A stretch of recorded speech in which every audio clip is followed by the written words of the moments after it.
International financial centres are increasingly carving out a niche for themselves, adapting to global regulatory trends and political changes, including Brexit. Not only do they serve families in their investment, tax and asset protection needs, but some can claim to having a wider, more noble purpose. This involves channeling funds from the developed to the developing world and facilitating flows of foreign direct investments. Jeff Cook, who spent many years steering Jersey finance, maps out the island's future course. We're entering this quite incredible period now where we've got these twin forces of globalization on one side and protectionism on the other. How do the international financial centres negotiate these twin forces and find some kind of role to play in between them? Well, I think their usefulness has actually increased over the years, particularly over the last decade, and we've seen flows of foreign direct investment increase quite exponentially. What slowed down as a result of the financial crisis, I think, is cross-border banking, cross-border bank lending, but private capital's taken over in many respects. So we've seen very strong growth over that period. We now manage or administer about 1.3 trillion sterling of value. And we're seeing some very interesting trends there with a big emphasis now on things like social impact investing, philanthropic investment, those kinds of things. But you're right, there is the challenge of greatly increased regulation over that same decade, again flowing out of the financial crisis.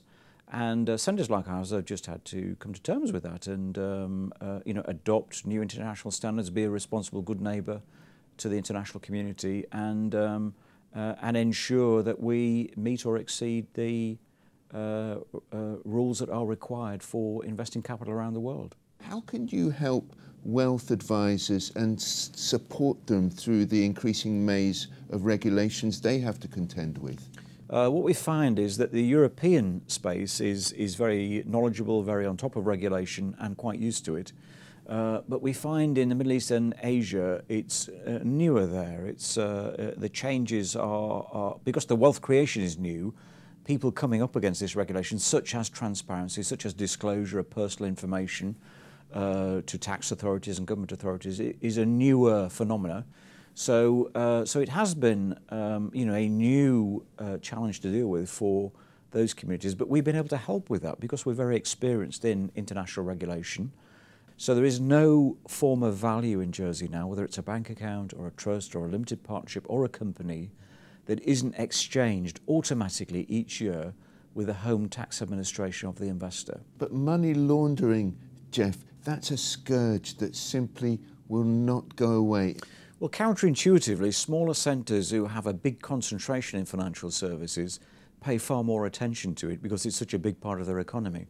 So in Jersey, our finance industry supplies 60% of our government revenues. It's critically important to the Jersey economy and the prosperity of Jersey. Therefore, we invest very heavily in making sure we can fight financial crime.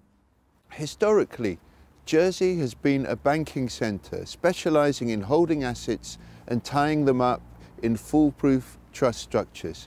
But this reliance on security and impenetrability may not be enough to ensure the island's long-term prosperity. Not only must Jersey sail with the prevailing wind of digitalisation and imperative demand of its next generation of clients, but it must continue to add expertise in impact investing, socially responsible strategies, and management of alternative assets. In order to prosper, Jersey needs to learn how to adapt its services to the cultures and practices of the world's fastest growing economies. Only then will the island's boat truly come in.